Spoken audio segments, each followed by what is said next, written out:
Hello अस्सलाम वालेकुम दोस्त संगत साथ सा ठीक हो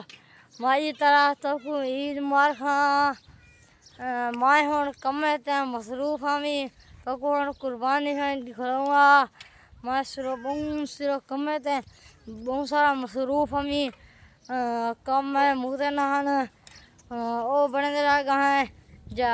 कुर्बानी का गोश्त है वो बने दे रहा है रत्ती कुर्बानी है ना वो है और अल्लाह ताला सारी कुर्बानी होना फ़र्ज करे अल्लाह ताला सारी कुर्बानी कबूल करे असा क्या असा हमने हुण समय गा सुनो हुण सा नाराज न थिया है असा तो कुर्बानी निसे दिखा ली मैं आके टाइम में वो कम में मसरूफ हमें चंगा भला दोस्त अल्लाह हाफ़िज़।